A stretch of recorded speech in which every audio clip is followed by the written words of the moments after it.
It's the early 2000s, and the gaming world is dominated by Sony, Nintendo, and Sega. Then, seemingly out of nowhere, a tech giant known for operating systems and office software decides to join the console race. Enter the Microsoft Xbox, a system that not only competed but introduced innovations that would change gaming forever.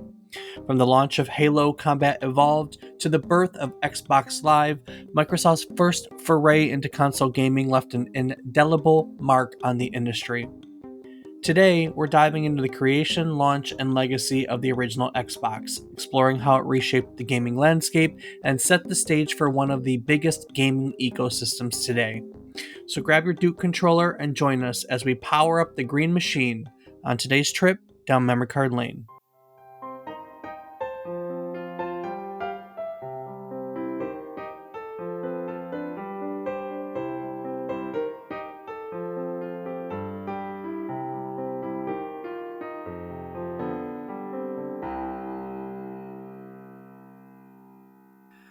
Good morning, good afternoon, and good evening. I hope these words find you well. Hello, and welcome to the 220th episode of our video game history podcast, A Trip Down Memory Card Lane. Each week, we'll tell you a story relevant to the current week in gaming history. It can be about a game or the people that have created it.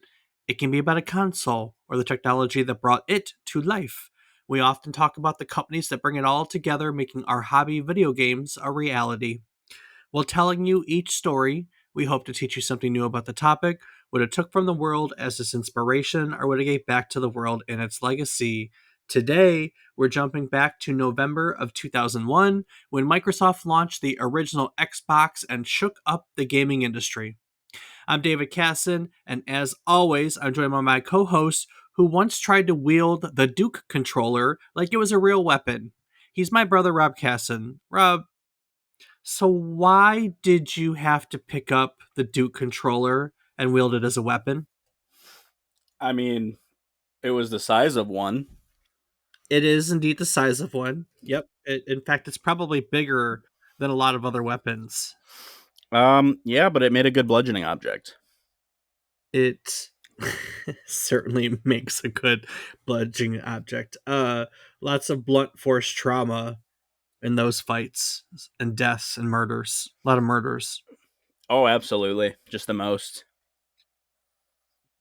Did you like the Duke controller? I never actually used it. Yeah, it was too big for my liking. Way too big for my liking. I don't know. Too big for my liking. Well, today we are covering the original Xbox based on your comment of I didn't really play with it. Do you have much experience with the original Xbox? Not a ton. I did have a few friends who had them growing up, but it was not something that I owned. So it was only when we went to hang out over there, which, if you knew, was not the case very often. And you played Halo. Yeah, once it got on the 360, but we did play the original over there at the friends' houses. Well, that's what Of I course. mean. Like, that's pretty much why everyone got together back when with an Xbox was to play Halo. So, Oh yeah, definitely got started in the 360 era more so, but we had a few times with the original one. But back then we were still young enough to want to go outside and ride bikes and skateboard and do all that fun stuff. But it's yeah. before we discovered that the land of video games can be more appealing. And then we all got fat. That's it. It's the truth. Ugh. Ugh. Actually, age does that too, because I still try to get outside. It just doesn't have the same effect that it used to. True that. Oh, all right, Rob. Well, before I get into the story of the Microsoft Xbox, why don't you share with our listeners what else has happened during this week in gaming history? Well, kicking it off on November 15th, 1994, Blizzard Entertainment released Warcraft: Orcs and Humans, introducing players to a fantasy world that would become one of the gaming's most beloved franchises. Set in the land of Azeroth, the game featured two factions, the noble humans and the savage orcs, locked in a brutal struggle for dominance. As one of the early real-time strategy games, Warcraft allowed players to gather resources, build structures, and command armies in real time, laying the groundwork for future RTS titles. With its innovative multiplayer mode, unique units, and compelling lore, Warcraft set Blizzard on the path to creating some of the most popular games in history, including Warcraft 2 and World of Warcraft. The game's release marked a pivotal moment for the RTS genre and established Blizzard's reputation for immersive storytelling and strategic gameplay. Yeah, this was a great time period for that genre. You know, Warcraft and Command and Conquer were the dominant figures of that, and we had those for a few years until Age of Empires came into the mix. And I know I'm missing other things in the middle, but those were those three were the big ones for me. You know, Warcraft was excellent. Command and Conquer, we've talked about that. We did an episode on that. You know, I have nothing but love for old school Command and Conquer at the very least. No, absolutely. But They're fantastic games, and Warcraft was the start of what would become a game that had enveloped your soul a lot in college, and it has recently consumed mine. So, yeah, yeah. If you grew up in this time period, you know what Warcraft was. You know what Warcraft sounded like. It was a fantastic game at the time. So and if you don't and you want to learn more, tune into next week's episode where we will be exploring World of Warcraft. yeah, we're gonna touch base on some of it next week. Good plug, excellent plug, actually. Good job. Arigato gozaimasu. Moving on. Moving on November 10th, 1995, Sony Computer Entertainment released Twisted Metal for the PlayStation, marking the debut of one of the most iconic vehicular combat series in gaming history. Developed by Single Track, Twisted Metal introduced players to a chaotic demolition derby where heavily armed vehicles battled it out in various arenas. The game featured a roster of unique characters, each with their own distinctive vehicles and special weapons, all competing in a deadly contest organized by the mysterious and sinister Calypso, who promised to grant the winner with her greatest wish.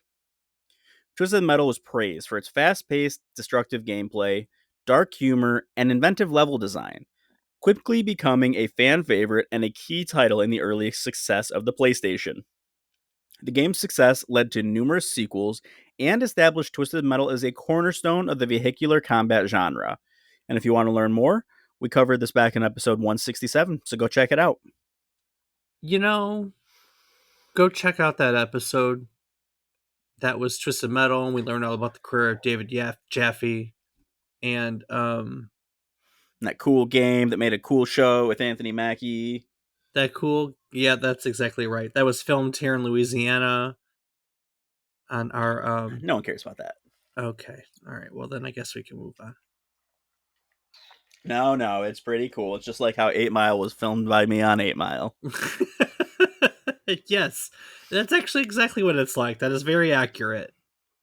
Anyway, moving on. Next up, November 10th, 1999, Medal of Honor was released for the PlayStation, developed by DreamWorks Interactive and published by Electronic Arts. This World War II themed first person shooter was notable for its realistic portrayal of historical events and its involvement with filmmaker Steven Spielberg, who helped conceptualize the game. Players took on the role of Lieutenant Jimmy Patterson, an OSS operative undertaking covert missions behind enemy lines during the war. Medal of Honor was praised for its engaging single player campaign, realistic environments, and atmospheric sound design, which included period appropriate weapons and music. The game became a critical and commercial success, spawning a long running series and helping to popularize the World War II genre in video games. We also looked at it in our early on episode, number 9. So if you want to learn more about how revolutionary the game was and not necessarily about its history, go give episode 9 a listen. That was so long ago. Yeah, 211 episodes. Take that into weeks, and Oh. that's almost 4 years. I know a few people that have recently started to listen to the podcast, and every time someone goes, "Yeah, I went back and listened to the beginning," I was like, "No, please, please, please pick some modern episodes, like a dozen of them. Get a good feel for how we are nowadays, and then go back to the beginning and understand that we've learned a lot, changed our format, and come a long, long way." Indeed, we have. And speaking of coming a long way, on November 15th, 2001, Halo Combat Evolved launched alongside Microsoft's first console, the Xbox. Yay! Ooh, revolutionizing the first person shooter genre and setting a new standard for console gaming. Developed by Bungie, Halo followed the super soldier Master Chief and his AI companion Cortana as they fought to save humanity from the alien covenant on the mysterious ring world known as Halo. With its expansive sci fi storyline, innovative combat mechanics, including the now standard regenerating shield and two weapon system, and exceptional AI, Halo quickly became a cultural phenomenon. The game's multiplayer mode, particularly the land based split screen, laid the foundation for competitive console gaming and gave rise to countless tournaments and gatherings. Halo Combat Evolved not only defined the Xbox, but also transformed the FPS landscape, establishing a franchise that would become one of gaming's most iconic and influential series. We covered it during This Week Last Year as part of episode 168, so if you want to learn more, go check it out. Yeah. What did we learn about Halo? We learned that it was originally a Macintosh game. We learned that it was originally an RTS. And there was a lot of other fun stuff in that episode. That one lives in my brain rent free. I wish I could say it does for me as well, but obviously you remember it much better than I do, so it sounds like I, like our listeners, need to go back to 168 and go learn more. And with that, the next influential release happened on November 11th, 2006, when Sony launched the PlayStation 3 in Japan, bringing powerful hardware, HD graphics, and Blu ray capability to the gaming market. Equipped with the advanced Cell processor, the PS3 aimed to deliver a high end gaming and multimedia experience, with launch titles like Resistance Fall of Man and Ridge Racer 7, demonstrating its graphical prowess. Although the PS3 initially faced challenges due to its high price and competition from the Xbox 360 and Nintendo Wii, it gradually gained popularity through acclaimed exclusive titles such as Uncharted, Metal Gear Solid 4, and The Last of Us. By the end of its life cycle, the PS3 had over 87 million units worldwide, solidifying Sony's reputation in the gaming industry. And with that, Dave, And with I think that, we're here to talk about a much more important console. is it more important? I mean, Mm. being on the Xbox side of things, the Xbox was a little more influential than the PS3, but I mean, I'm not going to pretend like PS3 wasn't influential, but Xbox came first in this instance. Not than the PS3, I mean. I just mean over the Yes, PS3. Come on. I got it. Microsoft Xbox came before the PS3, but not before the PS something. Yeah, and if you want to learn more about that, I'm sure we've done an episode or two. Yeah, So go countless find them. episodes. Microsoft was founded in 1975 by Bill Gates and Paul Allen. They first sold basic interpreters for a microcomputer called the Altair 8800. It was obviously an 80, the 8080 processors back then were what most microcomputers used, and the Altair made their own. Its name, in case you were wondering, is short for microcomputer software. It entered the operating system business in early 1980 by publishing its own version of Unix called Xenix, but it really started to dominate the operating system market when it signed a contract with IBM to provide a version of what's called a CP/M operating system that was going to be used in IBM PCs. Now, CP/M, which stands for Control Program Monitor, was an operating system that was used with these Intel 8080 processors basically starting in the mid 70s is when CP/M came out. It was a really basic operating system. And so they signed a contract with IBM, and they really don't have the software. They don't make it at that point. So in order to fulfill the deal, they actually purchased as a company a CP/M clone called 86 DOS from a company called the Seattle Computer Products. And they rebrand it as MS or Microsoft DOS. As they began to make improvements on MS-DOS, they also began to work on a graphical extension for DOS, which was released a few years later in 1985 as Microsoft Windows. And thus started a long, incredibly successful business that we all know of today, right? I think there's not a single person listening that probably hasn't been touched by a Microsoft product in some way, shape, or form. They are one of the most successful companies on the face of the earth. Fair? I would argue that's fair, Dave. As the company began to grow its influence in the realm of personal computing, it decided to expand its products beyond operating systems alone. So, no doubt, you may know Windows, you probably also know Microsoft Office, for instance. They went from Office software, or I'm sorry, they went from operating systems to Office productivity software. And during this time, as well, they dipped their feet into video games by publishing various titles, starting with Microsoft Adventure in 1979, which was their version of the Colossal Cave Adventure, an incredibly influential title that we've discussed many times over in various episodes on our podcast, including an episode itself on Colossal Cave Adventure.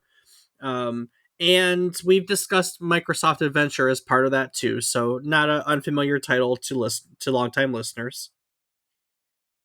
And in the years that have followed, there have been some other notable titles that they've published, some of which we've also talked about. Microsoft Decathlon, for instance, which we covered in our episode on Olympic themed video games. That was episode 205. The Microsoft Flight Simulator series, we did an episode on it. That would be episode 62. And later on, they found a lot of success with Age of Empires, which is one of my personal favorite games and a topic that's on deck for 2025. I've got on the calendar for next year, finally. So we'll finally get to talk about one of my more influential games growing up. Yay. Yay. Yay. And throughout these years, Windows became more popular, but not necessarily with game developers. You see, as Microsoft was preparing to release Windows 95, you no doubt know the year, Nope. they. No, 1990? Nope. Yeah, maybe. Not a clue. So, as they're preparing to release Windows 95, which admittedly was my first version of Windows that I can remember, at least in our home, the first computer that we ever had was a Packard Bell that had Windows 95. At least the first Windows computer. Or, like, we had the Commodore and the Ataris and everything beforehand, but the first one of the Windows computers I ever remember had a Windows 95 in it. So, yeah. So, as they're preparing to release Windows 95, they reach out to various developers and they basically take a poll and say, how likely are you to bring your games over to Windows?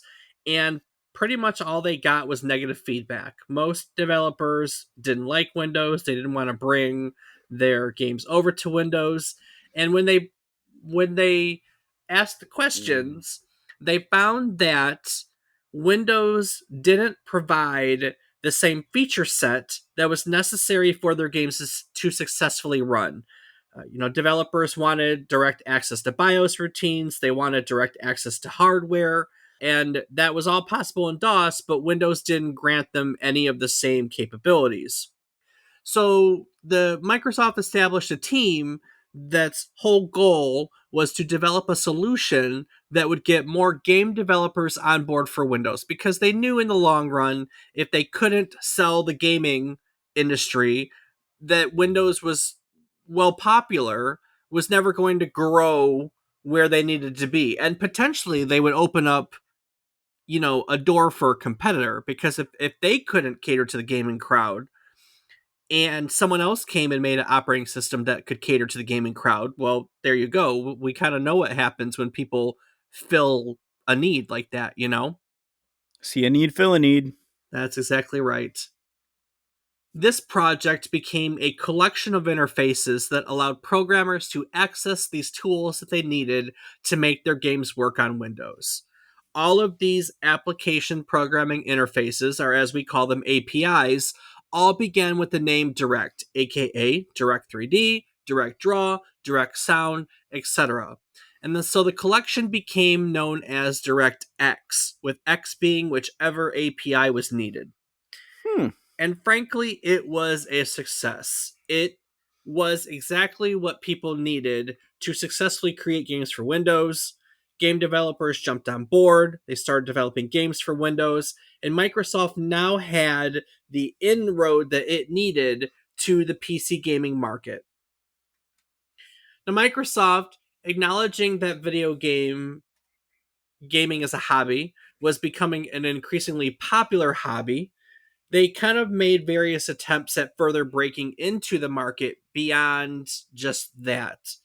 Sega, for instance, had developed alongside Microsoft a version of Windows CE for their Sega Dreamcast that could be utilized by game developers. In 1999, Sony properly announced their newest video game console, which was going to be the Sony PlayStation 2, as a gateway for all types of home entertainment. And their vision was presented in such a way that their console would eventually replace the desktop computer in the home. What? The CEO at the time, Bill Gates, saw this proposition as a threat to Windows based PCs. Knowing that the video game market was growing year over year, he decided that Microsoft needed to venture into the console gaming market to get ahead of this and properly compete with Sony. Before he kind of came to this conclusion, however, when the PS2 was still kind of just a rumor, he actually reached out to Sony wanting to develop programming software for their new console that was, rumored to be in production. But Sony actually declined the offer. They even sent guys at Nintendo at some point to discuss Microsoft potentially acquiring the company. But Kevin Backus, one of the men sent by the CEO, this is a little bit later, I jumped ahead, but the CEO at the time would have been Bill Gates' successor, Steve Ballmer, sent these guys to acquire Nintendo. Kevin Backus said, the people at Nintendo just laughed their asses off. Like, imagine an hour of somebody laughing at you. That was kind of how the meeting went. That sounds fantastic. Not. Jesus. So they kind of poked and they prodded at all these different ways to get into video games. And then when Sony came out with the PS2 and said, we envision this as a home entertainment system that's literally going to replace the computer in your home. You can put one of these and essentially have a computer in every room in the house. That was really kind of the gist of how they were marketing it. Microsoft felt threatened and they made the decision to go into the console market themselves. So in 1998, Kevin Backus was one of a group of engineers, which also included Seamus Blackley, Ted Hayes, and the leader of the DirectX team, Otto Burkus. They all sat down. I'm sure I just butchered these names. In fact, I think it's Ted Haas, but whichever. They all sat down and began discussing ideas for a new console that they felt would run off of Microsoft's DirectX technology. Now, this project at this time was initially named Midway, which was a reference to the Battle of Midway, in which Japan was decisively defeated by American forces. And of course, that was referencing their desire to surpass Sony in the console market. That's edgy. That is incredibly edgy. So, Project Midway was an idea in which they were going to build a console that would run Windows 2000 using DirectX 8.1, which would allow PC developers an early and easy transition into making games for the console, while also granting them the larger processing power that most computers have over home consoles. According to Ed Fries, head of first party games, it was literally going to be a PC that was pretending to be a gaming console. Hence, it was called the Direct Xbox, or Xbox for short. That's funny. Isn't it? I mean, you never think about that ever, do you? No, like, why never. Xbox? It was literally it was originally going to be a computer running DirectX. That's literally why it's called the Xbox. It's the Direct Xbox. During this period, Microsoft acquired WebTV, and the engineering team behind the WebTV technology entered this conversation. Now, WebTV was a set of set top boxes for TVs that allowed you to connect your TV to the internet, and it had different programming on it. It had the ability to bring up weather. It had the ability to do a little bit of shopping, if I remember correctly. And this was a time before we had computers that commonly connected to the internet. That was still in its infancy. 1995, we were still using AOL on a dial up modem, you know. You've got mail. You've got. That's my modem sound. But at this time, web TV was essentially a device that would connect the internet, that you plugged into your TV, so people could do some of the same stuff without a computer per se. And it wasn't that popular, and Microsoft wanted that technology for other things, so they acquired the company. So that team kind of enters the conversation. Now, they suggested, once they were brought into the conversation, that Microsoft's new console should be built from the ground up as a PC appliance of sorts running off of Windows CE. Now, for those of you who don't know, Windows CE, which I believe was compact embedded, I think is what the CE stands for. It's basically like a stripped down version of Windows that was used mostly for mobile devices. It powered a lot of Microsoft Windows phones in the beginning, as well as embedded devices. Like, it was used in a Microsoft Zune, which was their music player that competed with the iPod. Uh, Today, we would kind of say it's the kind of operating system that we would joke that it powers our toaster, because all those have an operating system nowadays, and Windows CE would be just that. It was just put in common devices. So the web TV team was arguing for a dedicated console device, probably similar to the web TV boxes they made. But the original team of engineers, your DirectX team, was basically saying, hey, we really think that we should make this and repurpose PC hardware components, like hard disk drives, for instance. That way, it would be cheaper to manufacture and very easy to update. And they felt that the use of a hard drive, for instance, would give the console a technical edge amongst its competitors. So the argument, discussions, however you want to look at it, between these two teams all kind of came to a head on May 5th, 1999, when everyone sat in a room and they pitched their ideas to the CEO, Bill Gates. The web TV team proposed building the appliance, so to speak, using dedicated parts, including a custom graphics chip that could be utilized in other Microsoft devices. Well, the DirectX team stuck with their plan for PC hardware components, including the hard drive, which, at that specific meeting, they argued could allow the direct implementation of online access.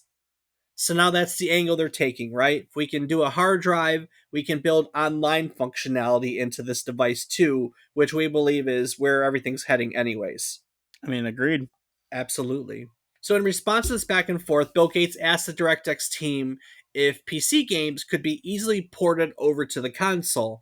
And in response, they explained to him that they chose to use DirectX in the console just for that very reason. Because if you build it for a PC, it will also work on the console. Like, porting is going to be super easy if they're both based on DirectX. Because that's your API, right? That is your An API is how it's basically a middleman. It's how to get, how to talk to a specific device. So it could be designed as the middleman, for a computer, or it can be designed as the middleman for the Xbox.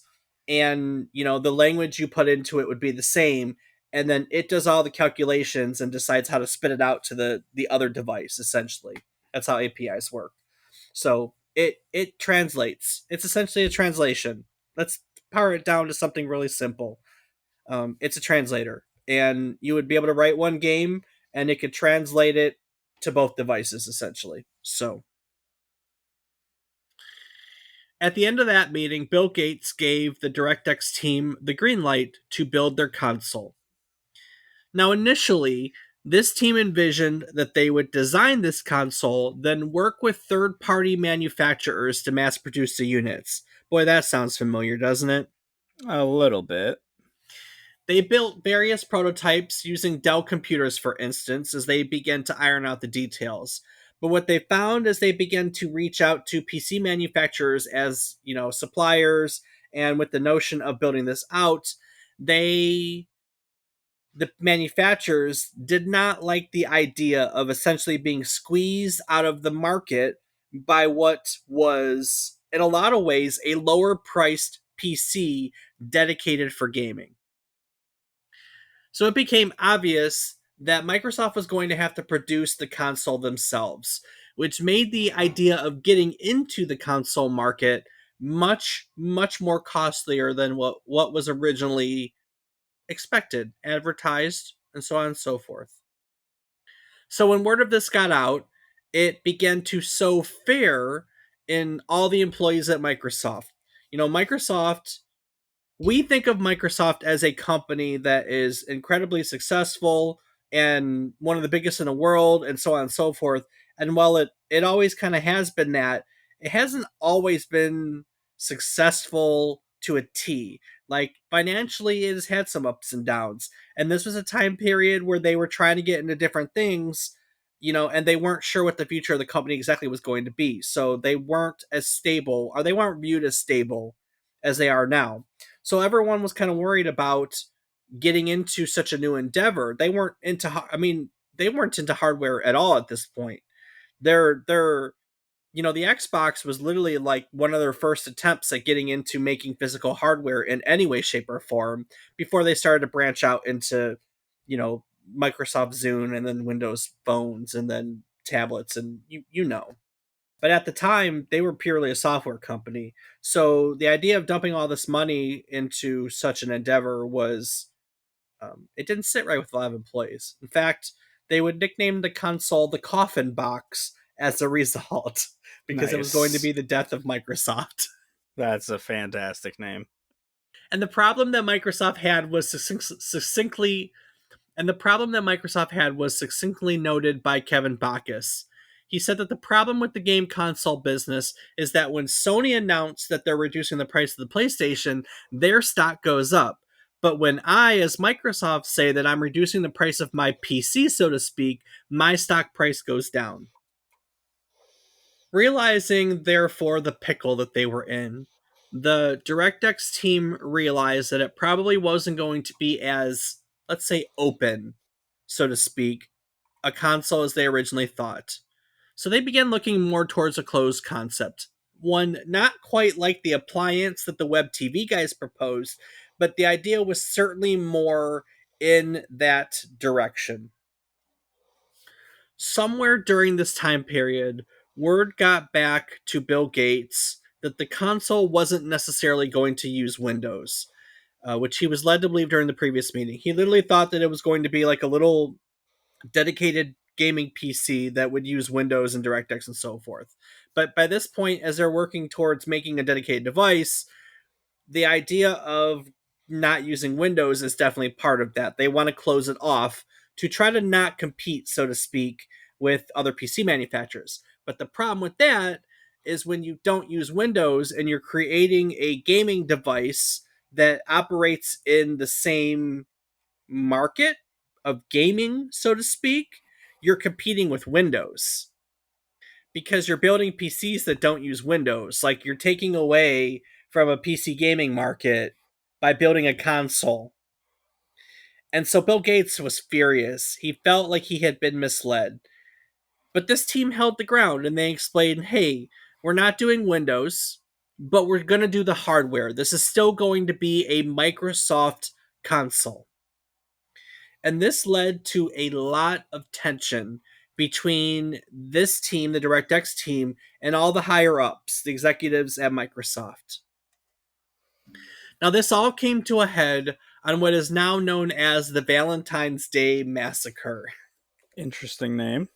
On February 14th, 2000, Bill Gates gathered 9 executive employees in the boardroom at 4 p.m., and it was quickly obvious that the higher ups, Bill Gates, etc., was not convinced that it was a successful plan to invest large amounts of money into a console that didn't use Windows.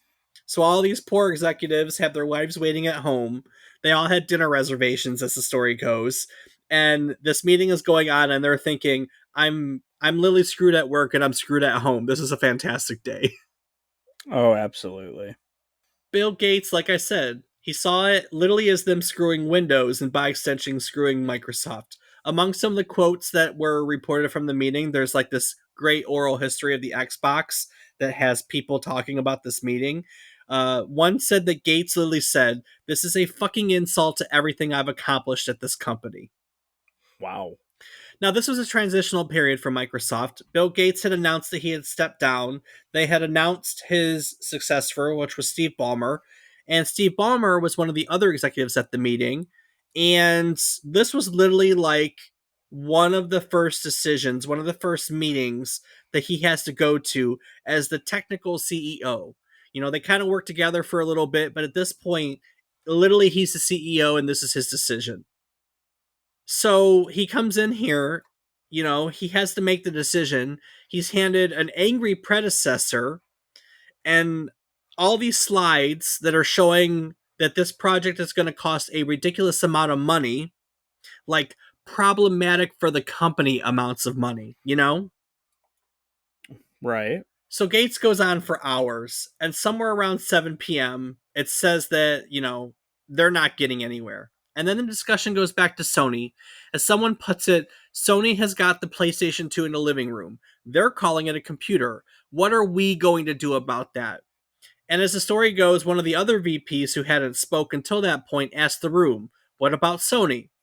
And for whatever reason, that's the question that stopped Bill Gates' angry tirade in his tracks. "What about Sony?" he asks. He turns to Ballmer, and Ballmer says, "What about Sony?" Bill pauses for a moment and he says, "I think we should do it." He turns to Ballmer. Ballmer looks at him and says, "I think we should do it." And then they turn back to the team and they say, "You know what?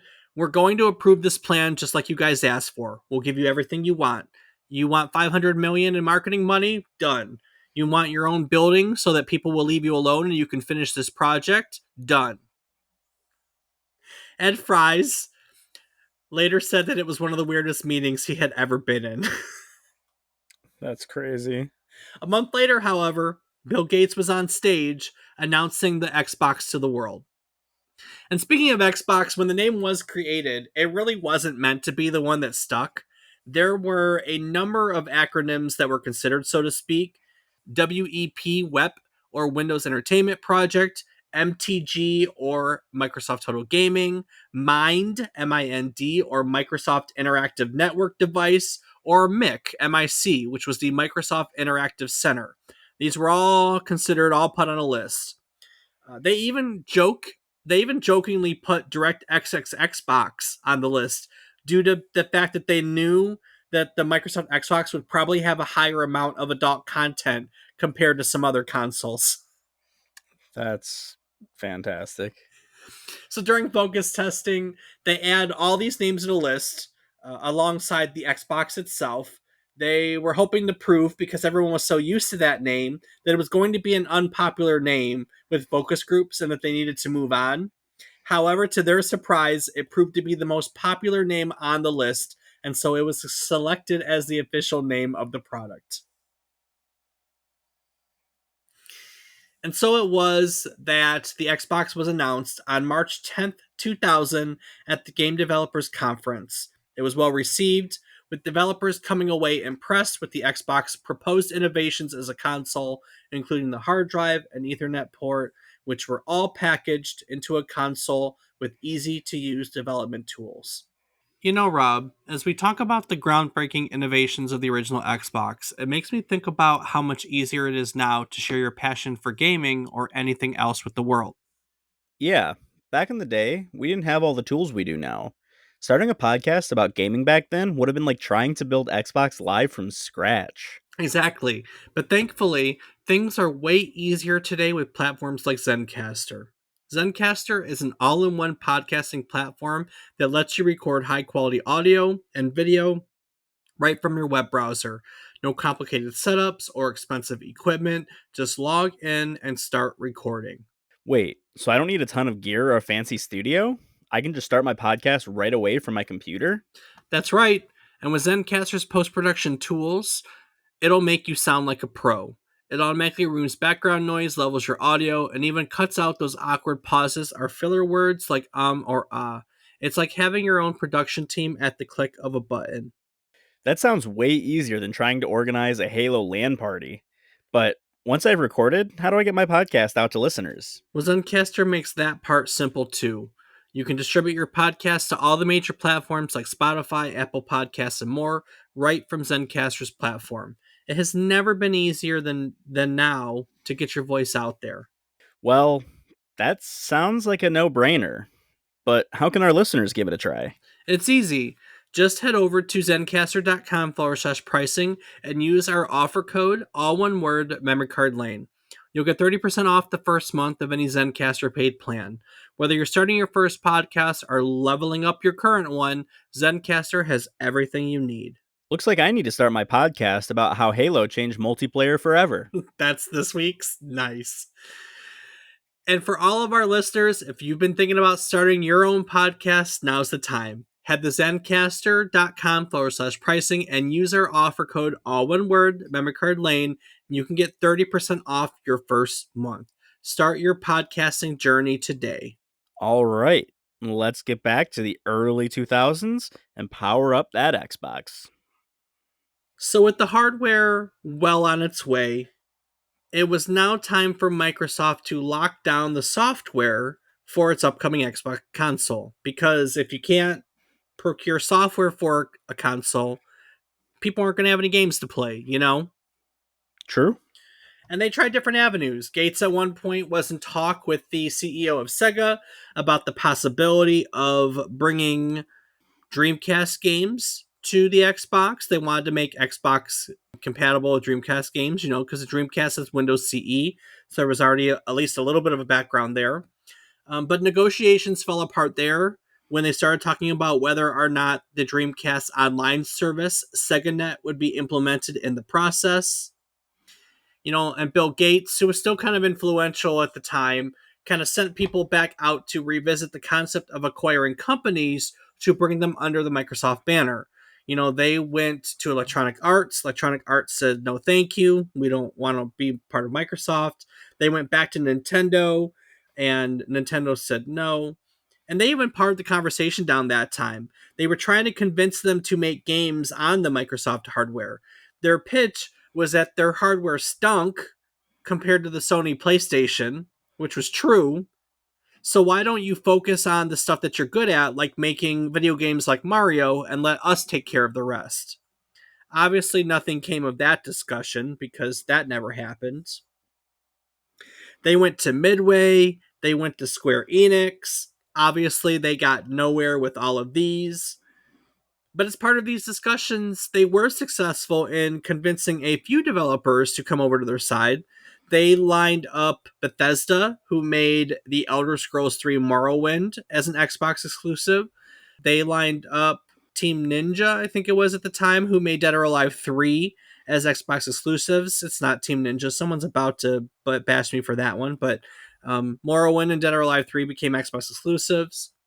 And as all of this is happening, as they're trying to go out there and, get studios and developers to work on Microsoft's new console, they were working on rebranding their games group, which had previously been solely focused on developing software for Windows. They rebranded it to the Microsoft Games Division, which it still is today, which would make titles for both Windows and the Xbox. Now, one of the earliest, let's say most successful acquisitions of the games division was a development studio by the name of Bungie, which Microsoft acquired soon after Bungie announced their new game Halo Combat Evolved for the Apple Macintosh. Now, we learned that story in episode 168. So if you want to learn all about how Halo came to be and how it was an Apple product and then it was a Microsoft product, check all that out in episode 168.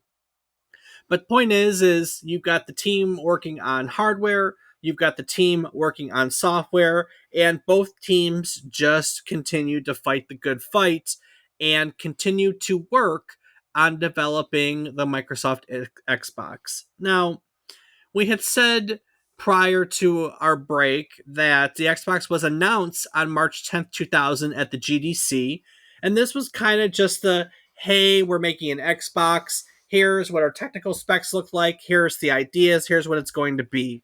But it wasn't until they brought it to CES of 2001 that they officially unveiled the Xbox to the world. And for those of you that don't remember, it was a big to do. Bill Gates came on stage alongside Dwayne "The Rock" Johnson, and collectively they unveiled the Xbox to the world. In May, later that year, CES, I believe, would be January. In May, at E3 2001, they announced the release date of the Xbox. They released the prices of the Xbox. They also showed off most of its launch titles, including Halo and Dead or Alive 3. And they kept working on it. The Microsoft Xbox was officially launched at midnight on November 15th, 2001. If you don't know this, it was just 3 days before the GameCube was released. I thought that is always interesting to know how closely those two are. Definitely. For the release of the Microsoft Xbox, I remember this very vividly. They held a special event at the Toys R Us in Times Square. God, I feel old just saying Toys R Us, which isn't even around anymore. True. Um, Sad. at this Toys R Us, at the flagship Toys R Us, they sold the first 1,000 units. Bill Gates personally sold the first one. There's a big photo op of him like with the first person with the first Xbox. He greeted people in line. He played games with some of them. They made a whole deal out of it. So fantastic. I'd say.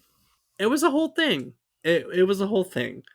The Xbox the Xbox was a whole deal, and it took Microsoft a whole lot to get there. Now, Rob, there is a lot more we could talk about the Xbox, but for sake of not running to run long, because we try to keep these topics about an hour every week, and for the most part, we're pretty good about it. I do just want to kind of talk about what breaking into the console market actually costs Microsoft.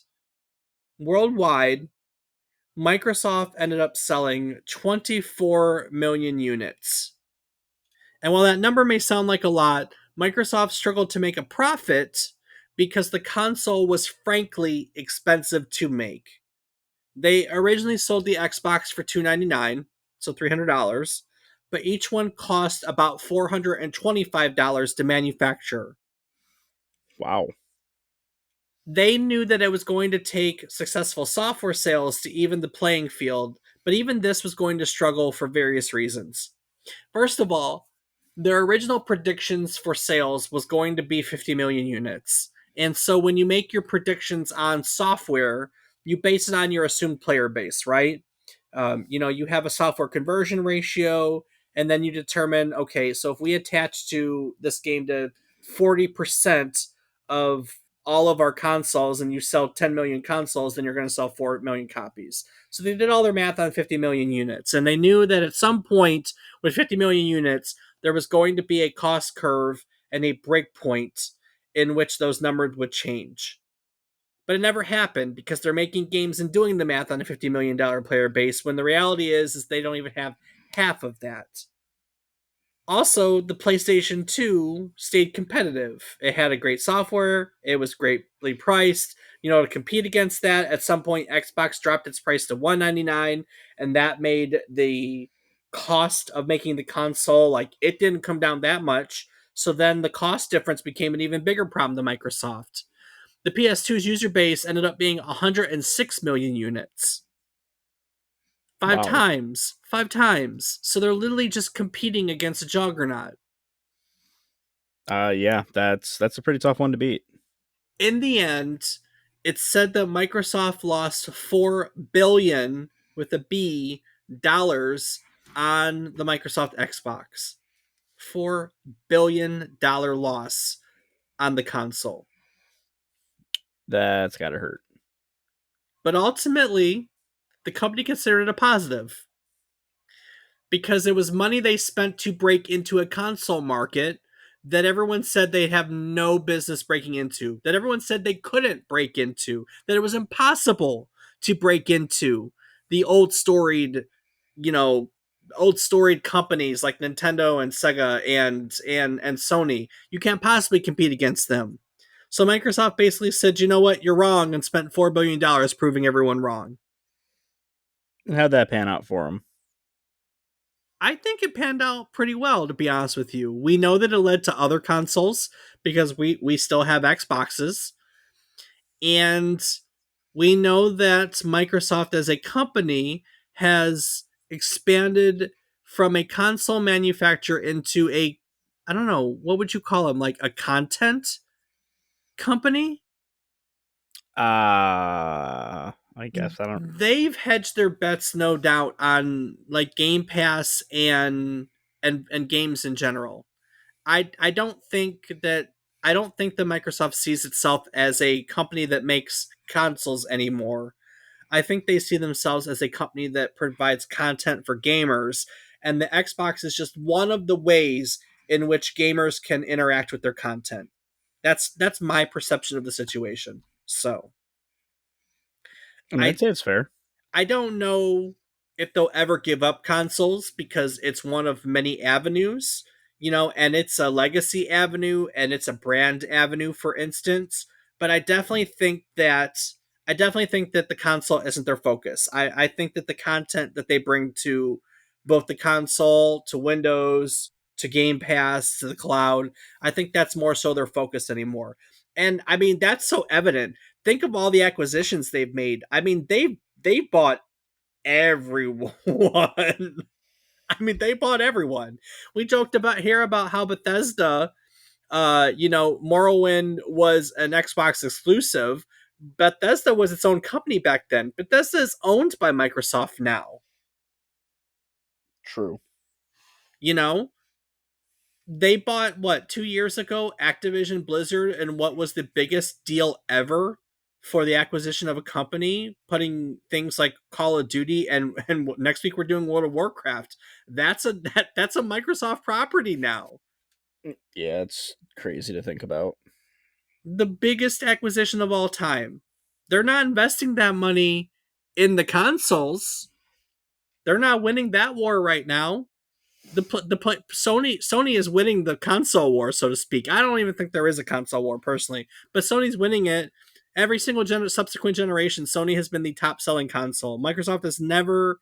I don't think Microsoft has ever got the edge. Someone will correct me and say, "Well, the 360, I don't know. I didn't look at those numbers." But I don't think Microsoft sees itself as a console manufacturer. They are a gaming company and content is their focus. And if there's any proof, it is all the huge acquisitions of gaming companies that they've made in the past 5 years, so to speak. So, and it's been fantastic. I love Game Pass. Oh, absolutely. I don't utilize it nearly enough, but it is incredible. I think that's the legacy of the Microsoft Xbox. Personally, I think that it was $4 billion well spent to break into the market, and it laid the groundwork for Microsoft to significantly break its way into the video game industry and get its claws in there. And now it has put that money into making the gaming industry better for all of us. I personally think that things like Game Pass are fantastic. I think that companies like Bethesda or Activision having the financial backing of such a big company as Microsoft, you're not going to lose as long as they don't lose their creative capabilities. And so far, Microsoft has not given that up. I mean, sure, they've made some mistakes along the way, like giving up, Bungie, for instance. But I think for the most part, this was the like where we are now with Game Pass and everything. That is the legacy of the Microsoft Xbox, and it was $4 billion well spent. I completely agree. All right, Rob. Well, I think at that point, that's a good place to call it. And that's a good place to call it. I think that's a great place to call it. So, if you want to learn more about some of the other things we talked about, we had, talked about episodes on Colossal Cave Adventure. We had talked about episodes on Twisted Metal, episodes on Medal of Honor, on the Olympic, on Halo, one of the biggest pieces of software for this console that was released. We talked about it during this week last year because it was a launch console, same week. We have all these other fantastic episodes that you can check out by going, first of all, anywhere that you get your podcast has our whole archive. But our preferred place for you to check it out is our website, which is www.memorycardlane.com. Rob, what else can people find on our website? You can find a calendar of our upcoming episode topics. You can find a link to our Discord where you can come talk and hang out with Dave and I. You can find a link to our Patreon where you can help support us, get access to ad-free and unedited versions of all of our episodes. And you can find links to our social media where I am on several platforms as Rob_O_Raptor and Dave. Normally, I'm the one who forgets their social media name. Are you True. okay? Yeah, I'm good. I can be found on various platforms as David is wrong. Each week, we'll tell you a story about one topic relevant to the current week in gaming history. It can be about a game, a console, technology, a person. I just like to pick a new topic and do research on it and talk about it. One of the best parts about doing that week after week is every week I sit down to research a new topic and write out our story, so to speak. And while doing so, I learn things. And that's my favorite part. When I learn something, I get excited to be able to teach other people those things. So, in recognition of the cycle of learning and teaching, teaching and learning, we like to go roundtable and talk about what we've learned every week. So, Rob, what did you learn today? Well, I learned all about how the Xbox came to be, and I think that my favorite takeaway is that it was considered to be called the DirectX Xbox. And just in general, that it's the Direct Xbox. I never knew that. That's kind of fascinating. But I just think it's hilarious that they considered DirectX Xbox because they knew. They also got rid of the word X or direct for that. Like, apparently, two of the names they jokingly threw in there were DirectX Xbox and just XXX Xbox, the triple Xbox. So, Triple Xbox would have been pretty cool. triple Not gonna lie. Xbox would have been pretty cool. Yeah, for sure. Absolutely. So that's it for me, Dave. What is your big takeaway for the day? You know, you took mine because DirectX Box, I had never thought about in any way, shape, or form where the name Xbox came from. And it was a moment for me when I read that, hey, it's the DirectX Box. And I was like, huh, that makes sense. That makes a whole lot of sense. So I really liked that. It was also fascinating to kind of see the evolution, how, they definitely, um, how they definitely had this idea for a PC that was a console, and then they had the competing web TV group that was like, "Hey, we want to make a dedicated console, so to speak," and how they played that back and forth until they had to find a compromise between the two, and that became the Xbox. It was fascinating to see how that all played out. Learn about the Valentine's Day massacre. There's just a lot of fascinating stuff in this story. It's we could do a whole nother episode on it. We didn't get to talk about the technical specs. We didn't get to talk about the Duke controller, the massively large controller that it has. There's just so much more to the story that I may revisit it again someday. But for what it's worth, it was fun taking the time to learn about how it came to be, for sure. So I really enjoyed that. And with that being said, Rob, before I take it out of this week and into next week, is there anything that you'd like to add to today's episode? As always, I got to take a moment to say thank you so much to everyone for listening. It means the world to us, and we hope you enjoy getting to learn about the games and the consoles and the technology and everything involved that made gaming what it is today. So thank you. Yes, thank you indeed. All right, ladies and gents, that brings us to the end of our exploration of the original Microsoft Xbox. From its humble beginnings as an ambitious project within Microsoft to its lasting legacy as a major player in the console wars, the Xbox revolutionized how we think about gaming. Whether it was introducing online play with Xbox Live, giving us unforgettable moments with Halo, or changing the way consoles are even built, the Xbox left an undeniable mark on the gaming industry. Next week, speaking of undeniable marks on the gaming industry, we are heading into the world of Azeroth to explore one of the most influential MMORPGs ever created, World of Warcraft. We'll take a look at how Blizzard's epic reshaped online gaming created a thriving community and set the standard for MMORPGs for over a decade. So grab your mount, pick your faction, and join us next week as we dive deep into the World of Warcraft on yet another trip down memory card lane. To the thing. Skibby that bop Xbox. Button Xbox. Nice.